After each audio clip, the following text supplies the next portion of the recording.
And I'll just put everyone on mute for now. Just speak a tiny bit louder when you're ready. Sure. Just give me one Thank second.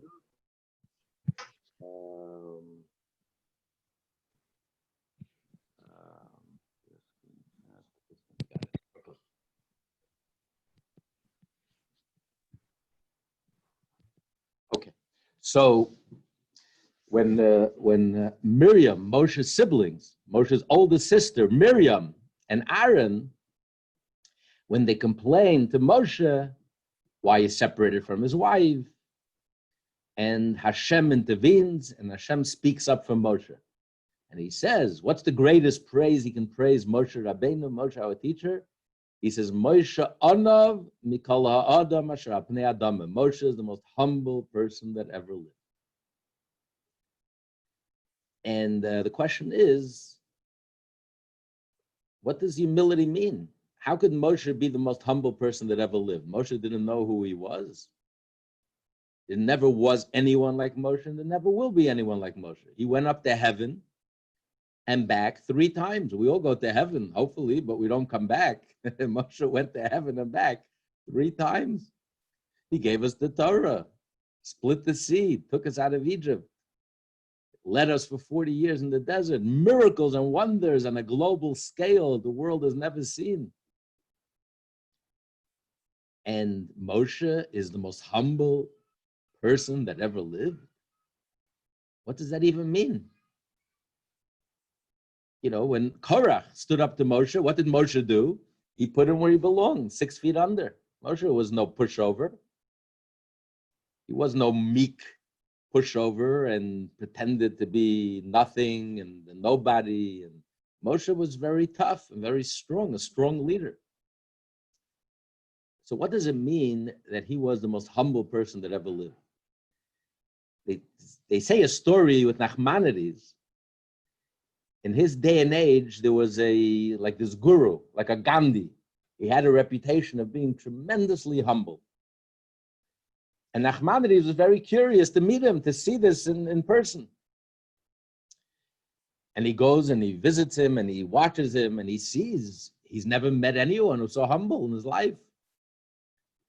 So before he returns home, he asks him, he says, I have a question for you. I don't understand. It says in the Torah that Moses was the most humble person that ever lived. But I'm watching you. I've never seen anyone as humble as you. How could the Torah say that Moses was the most humble person that ever lived? So the guru looks up to Nachmanides, he says, I'll tell you the truth. I have the same question. So Nachmanides says, you've just answered my question. Okay. But what does it mean, I am the most humble person that ever lived? And Moshe is the most humble person that ever lived. And what does humility mean? See, people think that humility is that, let's pretend, I'm going to act as if I am insignificant. I know inside that I'm superior to everyone around me. But I'm not going to gloat. I'm not going to boast about it. I'm not going to rub it in anyone's face. I'll be polite. I'll be low-key. I won't tell everyone how great I am. And I'll pretend that I'm just like everyone else, knowing inside that I am superior. But that's a very childish, immature understanding of what humility is. There was once a synagogue on Simchas Torah. They invited all the humble ones for the hakafa, to come for this hakafa. Only if you're humble could you come up to take a Torah and dance with the hakafa. Well, there was a mad rush, and there was a big fight. This one said, I'm more humble than you. I should get the Torah, the leading Torah.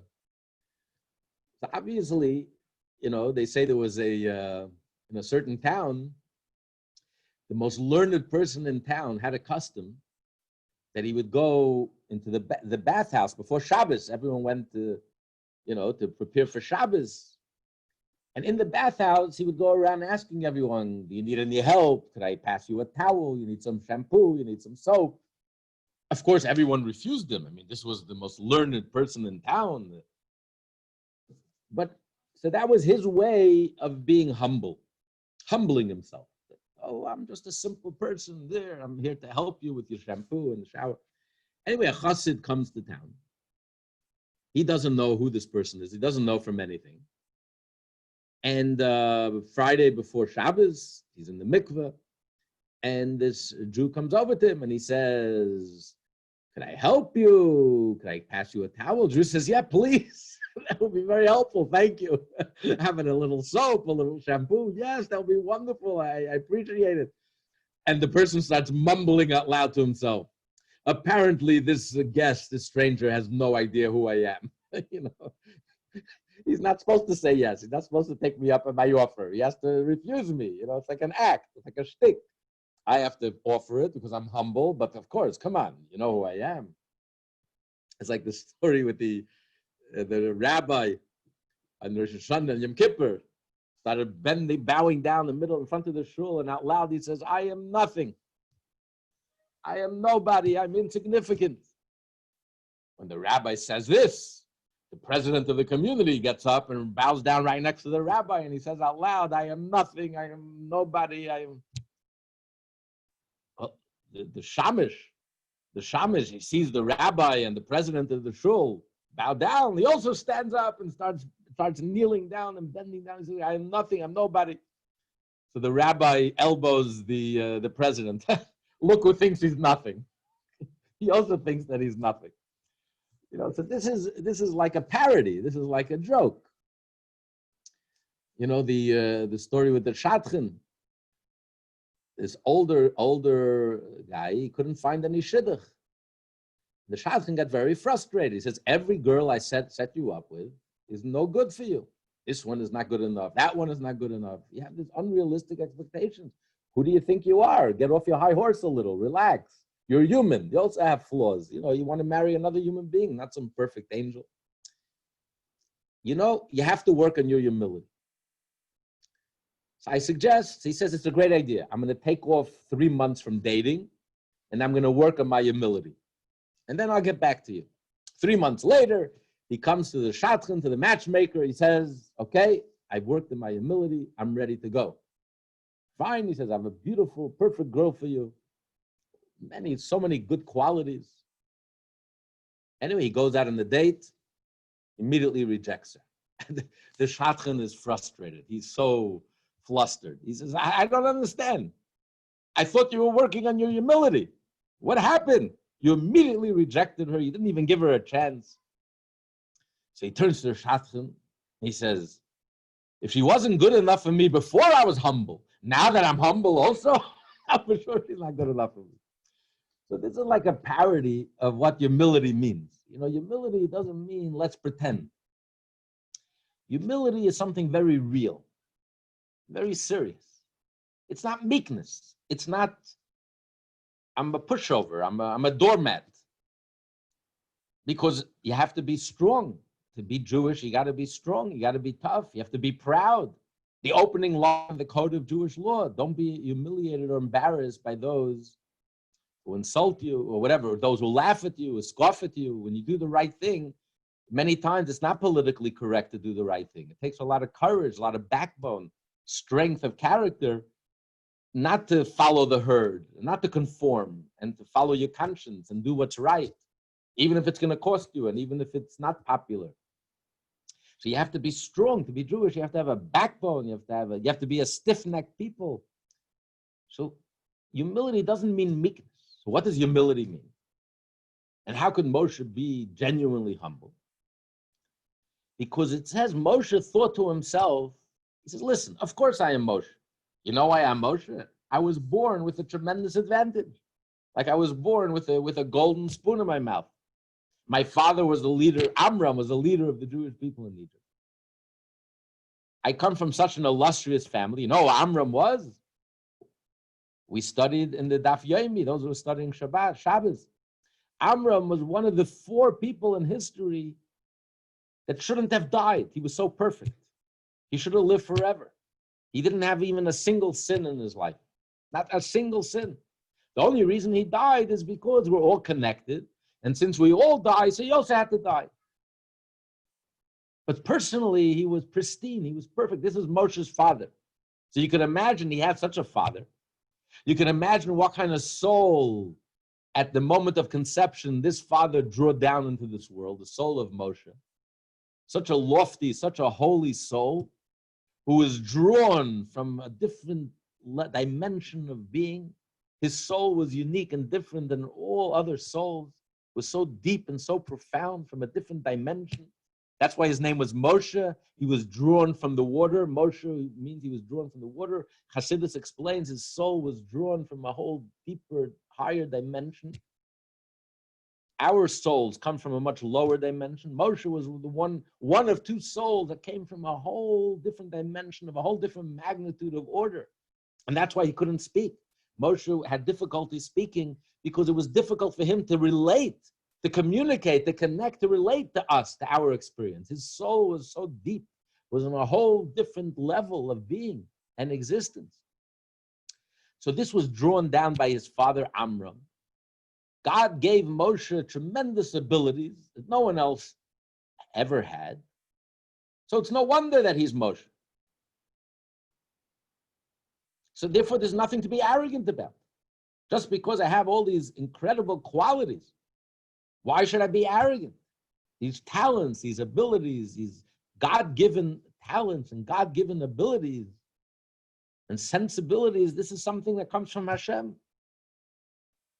Okay, but that would explain why Moshe would not be arrogant. He wouldn't feel superior to anyone else. But why would Moshe be humble? Humble means that the other person is superior to me. So Moshe doesn't feel arrogant to others, but why does he feel that every Jew in the world is superior to him? Because Moshe thought to himself that, if that Jew was born in my shoes, was given my ability and my background, that Jew would be a much better Moshe than I am.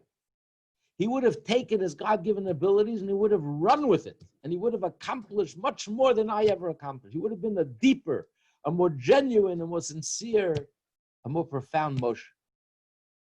So therefore he was able to look at every Jew and genuinely feel humbled that this Jew is greater than him.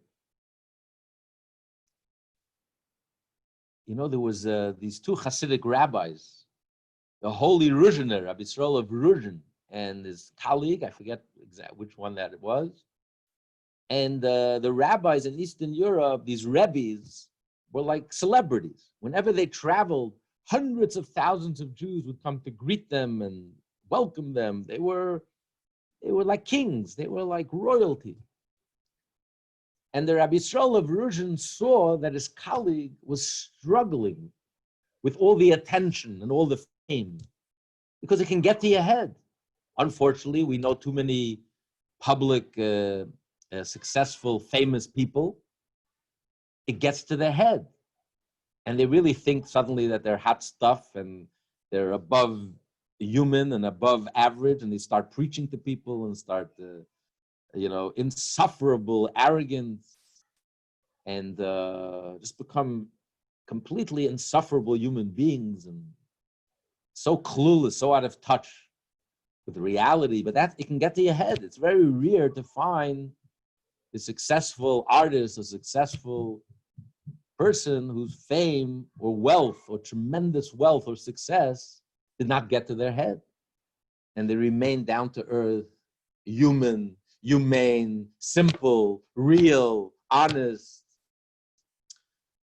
And he saw that his colleague, Rabbi Yisrael of Ruzhin, saw that his colleague, an other Hasidic Rebbe, was struggling mightily with all the fame and all the attention. You were showered with so much fame and love and attention. And Rabbi Yisrael of Ruzhin turned to him, he says, let me share with you how I deal with it, with this challenge. He said, imagine, just give me 1 second, I'm just going to close the door.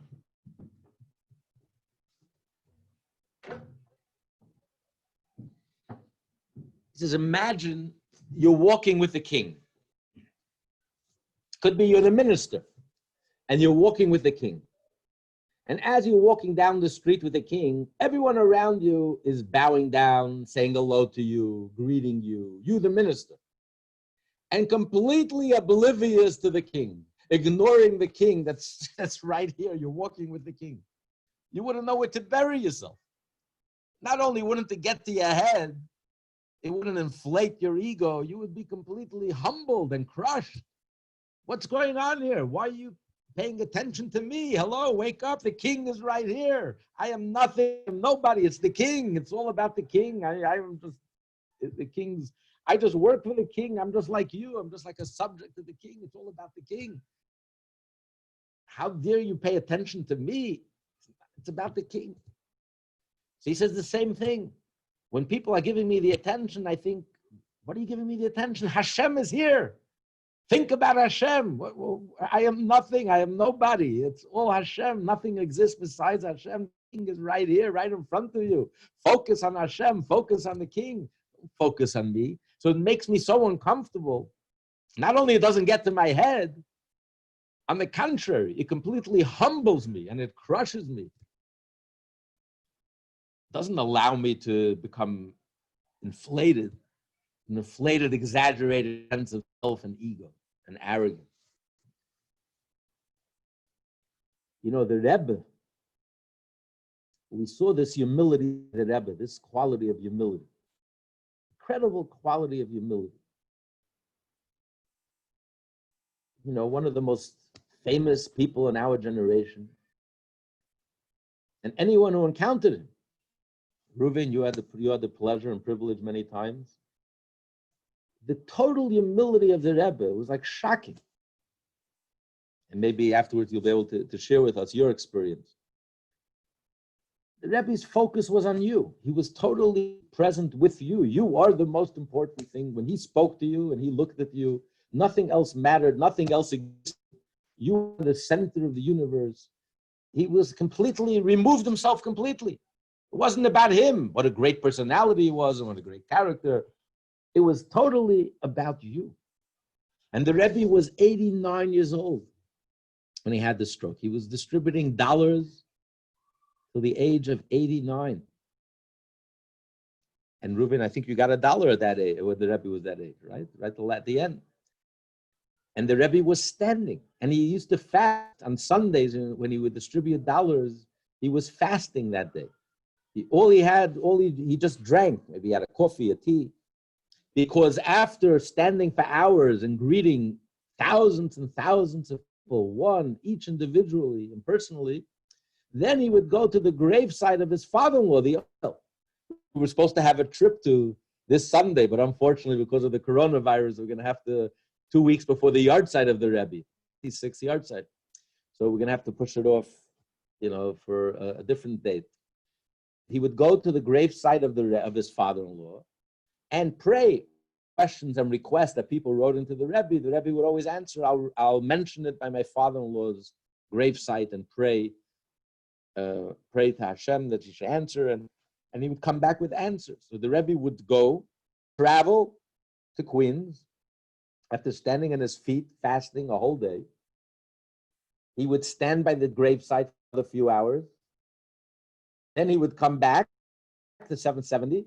He would have a mincha, Ma'ariv, and then he broke fast. And this is the Rebbe, he's 89 years old, standing all day, fasting. So the Gabayim turned to the Rebbe, he says, Rebbe, please, why don't you sit down? You can just as easily sit, retain your strength, and you can speak to people, interact with people while you're sitting.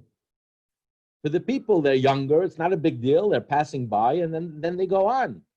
But for you, it's hours, it's a whole day. You know what the Rebbe's response was? The Rebbe looked at them and he says, what are you suggesting? A child, a son of Avram, Yitzchak, and Yaakov, a daughter of Sarah, Rivka, Rachel, and Leah is standing right in front of me, and you want me to sit? The Rebbe was in awe of every Jew. It was a thing as a small Jew and an insignificant Jew. It doesn't matter if it was a child, it was a billionaire. president, a senator, a plumber, a tailor. The Rebbe saw in each and every Jew, saw a gem. Another woman asked the Rebbe, he says, Rebbe, you don't get tired? So the Rebbe says, when you're counting diamonds, you don't get tired. Every Jew is a diamond, every Jew is a gem. And it's our gems. Yeah, when you count someone else's gems, of course you're going to get tired. Doesn't help me that that person has so many gems. But if you're counting your own gems, to the Rebbe, every Jew was a gem. Every Jew was a neshama. Every Jew was a soul. Every Jew was literally a piece of the divine essence. Every Jew, his essence was godly. His essence was a piece of Hashem. The Rebbe looked through and saw right away within each and every Jew, Rebbe within each and every Jew. And that's why it was reciprocal. Why did the Jewish people respond so strongly to the Rebbe? Because it resonates within us. When we see the Rebbe inside of ourselves. We see it resonates with that core and essence, with that divine and godly spark. It's located at the very center. So we identify with the Rebbe. You know, if you want to tell what a society is all about, look at what they worship. If it's adults holding wooden bats and playing ball, if that's the ultimate cultural society, it gives you a pretty good idea where that society is at. But in the Jewish society, the heroes are the Rebbe. When that's your hero, the godly person, the person who's so connected with Hashem, to whom the Torah is so alive and is so real, and his love for his fellow Yid is so palpable, and his humility towards each and every Jew. And that's what Moshe was the most humble person that ever lived. Not because he didn't know his own strengths, he didn't know his own qualities. Moshe knew his qualities, but Moshe saw himself in each and every Jew. And he genuinely was envious and jealous of your relationship with Hashem. How could Moshe be envious and jealous of your relationship with Hashem? Moshe is the most connected person in the world with Hashem. Moshe is the one who's connecting us with Hashem. He's going up the mountain, down the mountain. He's speaking, he's shuttling back and forth. He had his own shuttle. He's delivering a message from God to the Jewish people, and then he's transmitting our response back to Hashem. Moshe is the one who's intermediary, who's shuttling back and forth between Hashem and the Jewish people. But Moshe is like a matchmaker. He's a very good matchmaker. He speaks the language of the groom. He speaks the language of the bride. Not only does he make the match, he also throws in free counseling when the marriage goes a little sour. After the sin of the golden calf, the relationship was dead on arrival. Hashem was ready to press the delete button and start all over again. And Moshe talked to Hashem and reconcile the bride and the groom. Moshe was like the perfect matchmaker. But a matchmaker, it's not your marriage. Matchmaker is very good, but it's your marriage.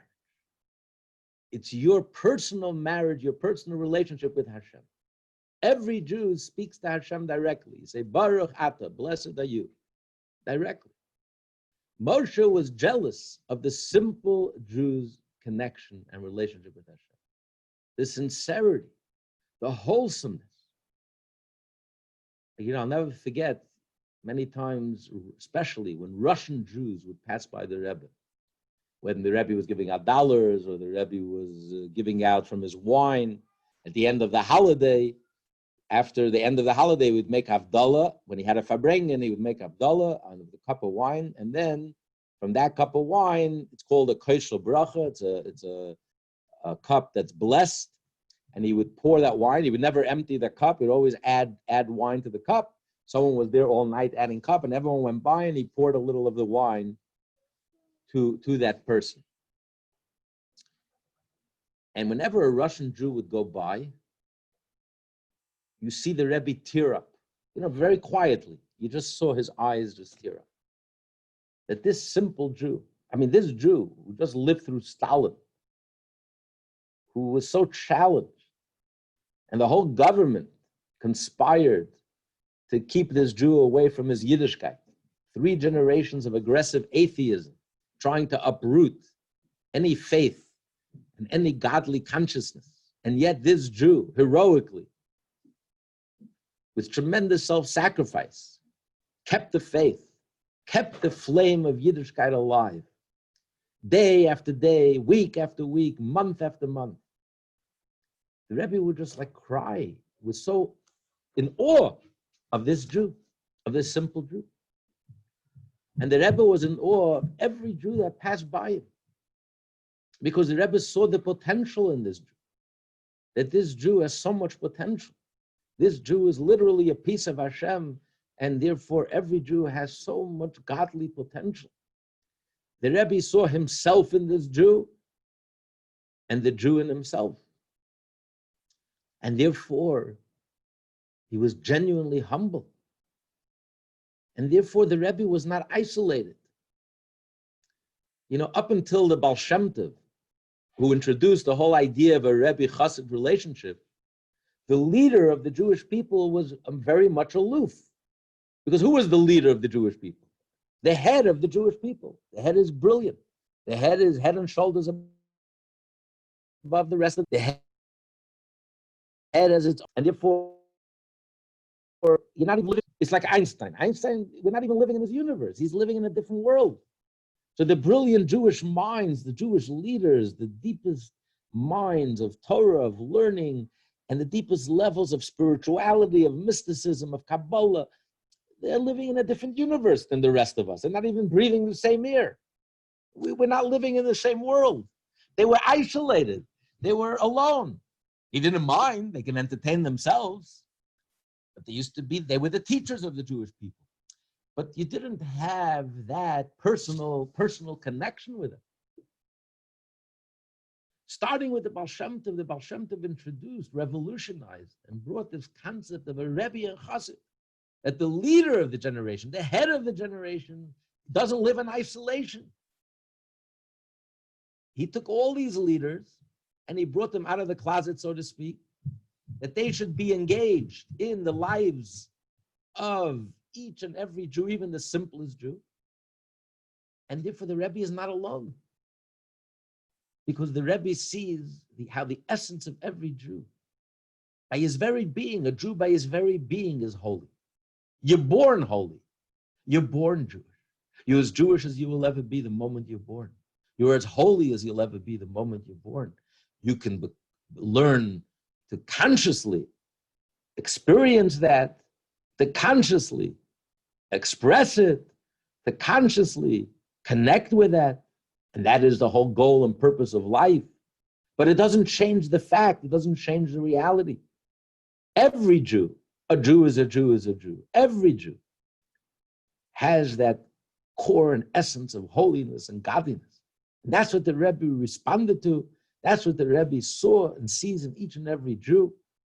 And that's what the Rebbe has the ability to awaken within each and every Jew. When we are connected to the Rebbe, it awakens the deepest, it stirs the deepest part of godliness in our soul. Just like when a Jew studies Torah and a Jew does a mitzvah, because Torah is divine, it's God's infinite wisdom. And because the mitzvah is divine, it's God's infinite will. So the mitzvah does something magical to us. It touches us. You do one mitzvah in your life.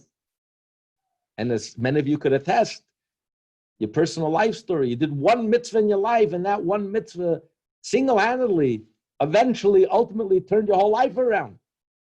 Like we heard from you.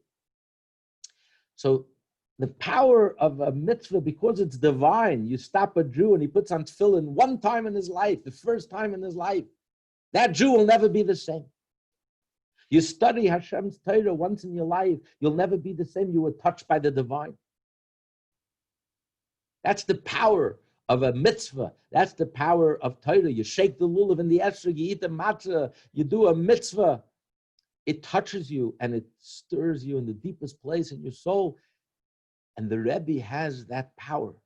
By being connected to the Rebbe, it touches you in the deepest place and has the ability to awaken and stir that godly spark, that pintele yid, that core and essence of godliness within us. So the Rebbe is not alone. The Chassid is not alone. The Jew is not alone. It's not the Rebbe is an intermediary that separates us from Hashem, God forbid. That's Christianity. That's idolatry. Where Jay says, you have to go through me. You can't connect with God only through me. That's idolatry. The Jewish idea of an intermediary, like Moshe, it's like you take two ropes together and you tie them together. You make a knot. That knot is an intermediary. But what kind of intermediary? There's nothing in between the two ropes.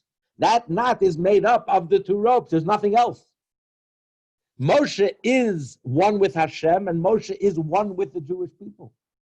So therefore, it's a connection without any interference. There's no interference. It's a direct connection. Moshe directly connects each and every Jew, Baruch Atah, directly with Hashem. So much so that Moshe is jealous of the relationship of each and every Jew, that each and every Jew has with Hashem.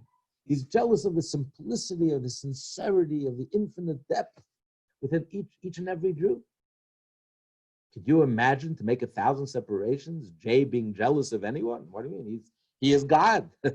You're nobody. You're nothing. That's idolatry. That's ego. That's arrogance. And of course, it's false. But the Jewish idea, the Jewish model of an intermediary, Moshe, is an intermediary that connects. There's no interference. There's no static. It's direct. And that's why Moshe is the most humble person that ever lived. He's jealous of each and every Jew, the simplest Jew.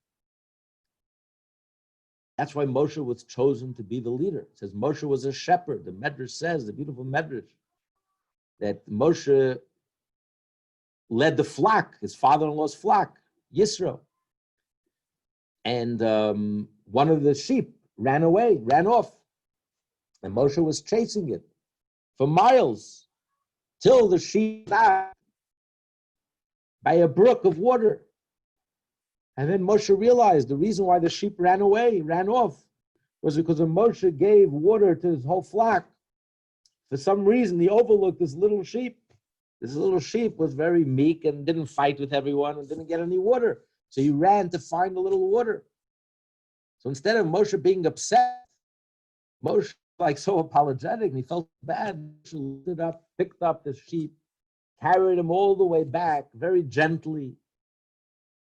Moshe cared for each and every one of his flock, and Hashem said, you are going to be the shepherd of my people. Because you take care of the smallest, the most insignificant, the weakest in the flock. You care about each and every one of them personally and individually. This is humility. This is a sign of true leadership.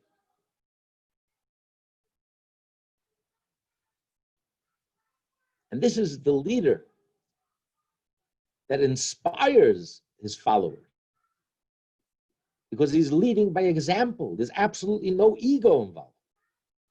It's not about power. There's no hierarchy. Like I am on top and you're on the bottom. I am the leader and you're Mr. Nobody. There's absolutely zero ego. Judaism is not about ego. It's not about power. That's not what life is about. God gave us a Torah.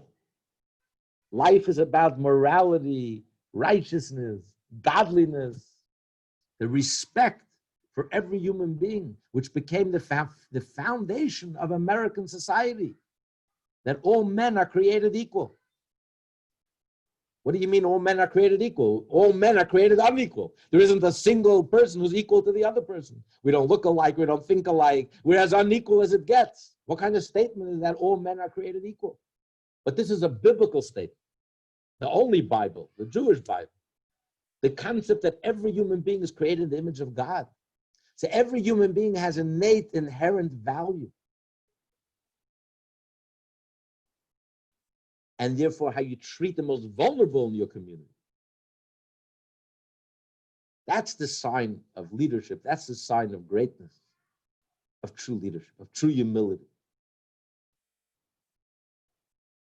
So Moshe was the most humble person that lived, and that's why the Torah was given at Sinai. Why was the Mount Sinai chosen?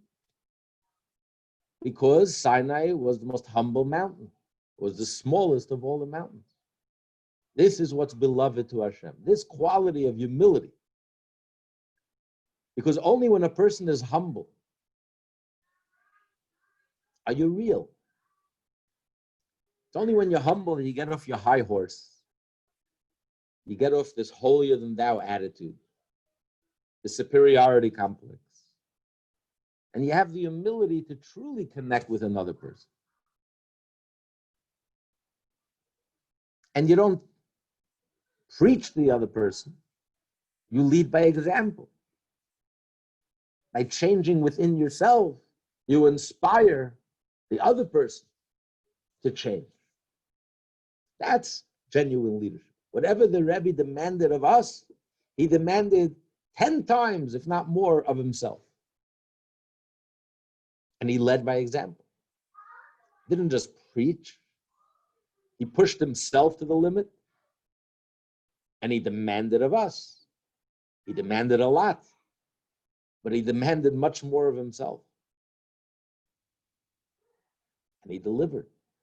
So his words were heartfelt, were genuine. It wasn't about power.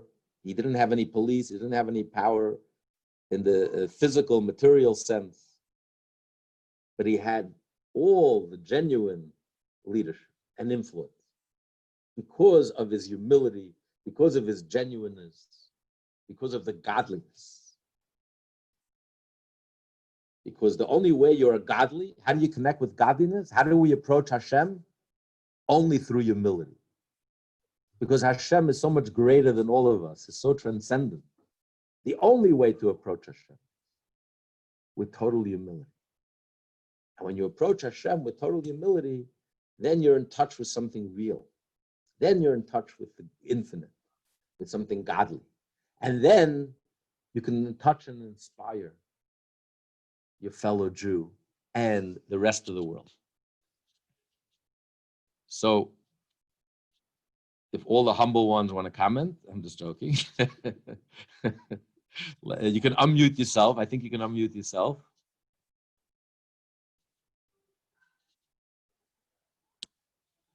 Do you want to add something or comment or? Yes, Michelle. Could you unmute yourself? Yes, yes. Okay, good. So, some days it's very easy to feel very solid with that, and other days less so.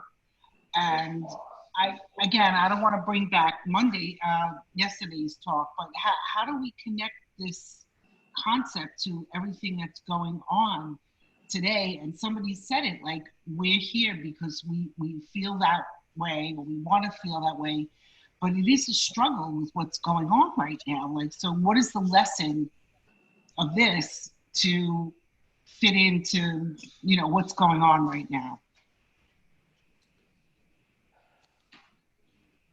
And what do we, what example or shall we be setting? Right. Now. If, when we Jews, when we gather together on Yom Kippur, a Day of Atonement, we don't gather to tell the other person that he has to atone. We don't confess. We don't speak about the other person's sins. We speak about our own failures, our own shortcomings. That's what we focus on. And nobody has ever changed because of criticism. We can't hear criticism.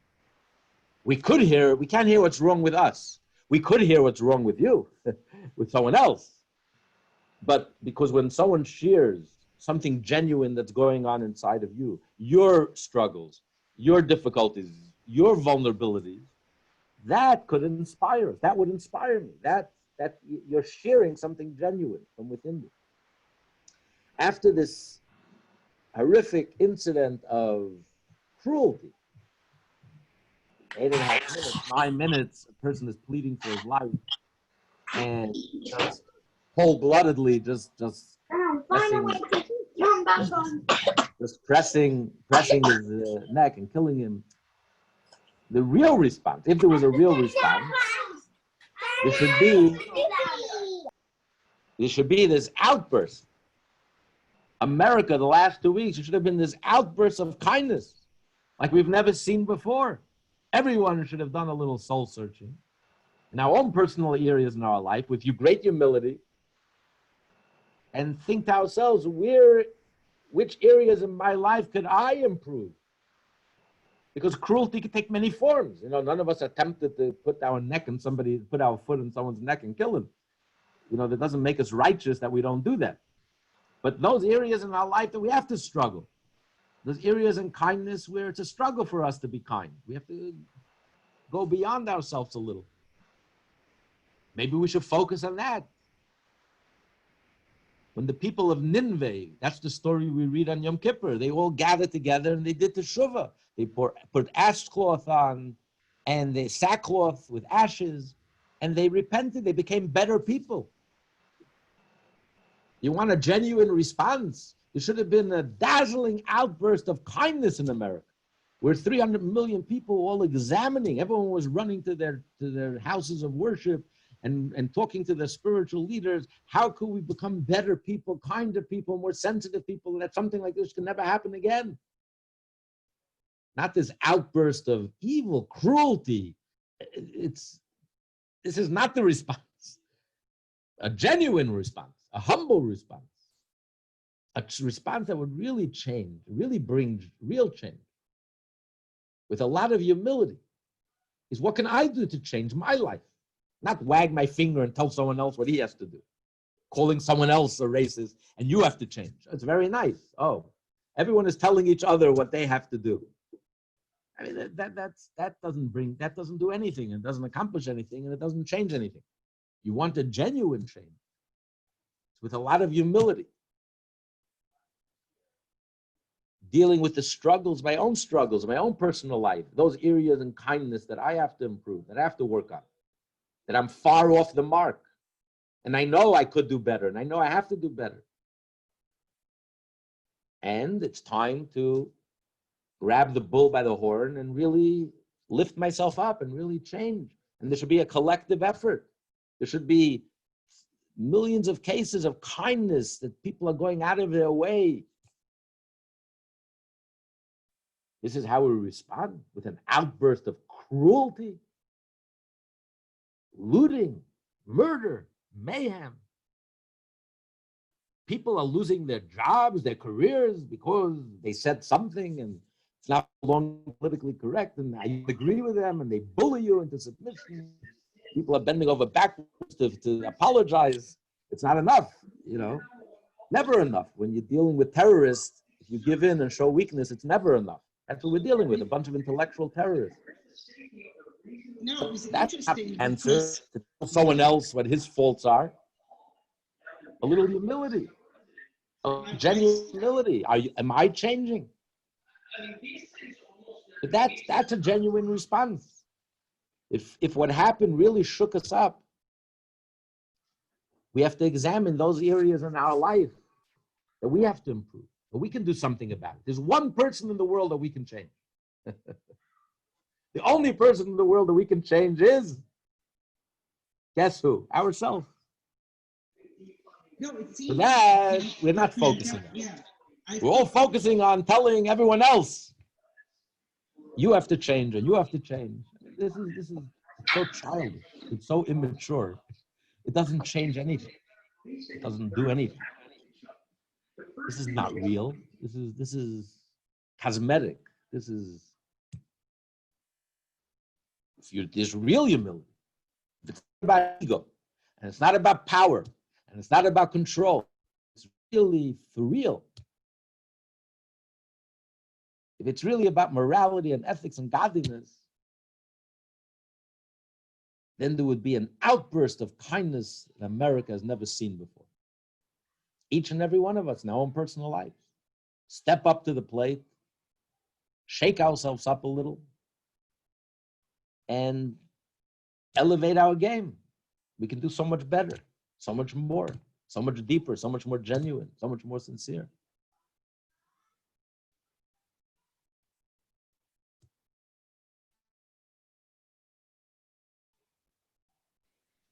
Can you hear me? Yes, yes. You know, it was so interesting because I felt the pandemic itself was doing that. We suddenly were like in this place, and then this thing happened, this crazy thing happened, like the pandemic was making people nicer. And then this incident happened out of kind of not out of nowhere, because there's been other incidents, and it just sparked, like, I think the human beings can't be caged up and locked up and run by the government, and their free choice and free will was taken away, and it just mayhem broke loose. I felt that kindness. I was seeing that, and then it was just like a perfect storm of disaster. You know, I saw that kindness for like a few minutes. I did. I have to say, it's gone now, but I saw it. That's it. That's a good point. That's a very good point. It's a very valid point.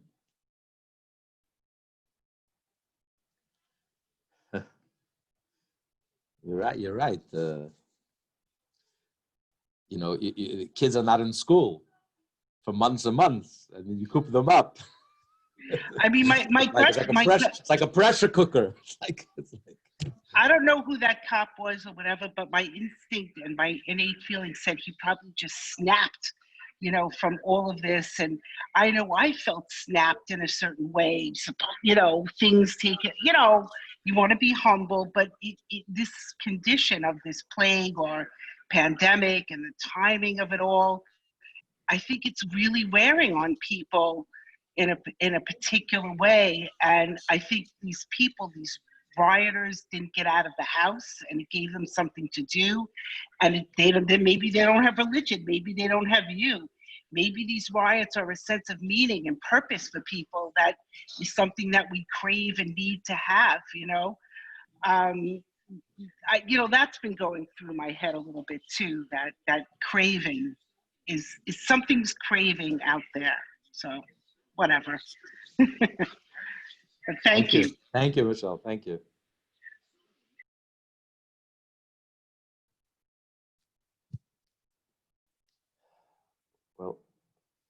Well, Moshe is our role model. This is something we should aspire to have more humility. Humility is one thing you can never have enough of. It's a bottomless pit in the positive sense. Because in comparison to Hashem, as humble as you think you are, it doesn't even scratch the surface. So it's something we can work on and become more egoless. And when the more egoless we are, the finer we become. Our mitzvot become much more refined. It's not heavy. It's not out of guilt. It's not coming from a dark place, you know, fire and brimstone. I'm going to go to hell if I don't do the right thing. And it's not arrogant. The more you do mitzvot and the more you study Torah with a healthy sense of egolessness, then the mitzvot are lighter. It's joyful. It's loving. It's illuminated. The mitzvot are illuminated. And the kinder you are, the better person you are. The humbler you are, the better person you are. And the more you enjoy life, the more you get out of life. So humility is something that is no limit. That's one area you can go, and the rest of your life, every day, you can try to become even more humble and more humble. And you can always do more. You can always reach even a higher level and a deeper level and a more genuine level. So this is all good. Genuine humility has no negative side effects. It's all wholesome. It's all good. And, it's like the human body. A healthy person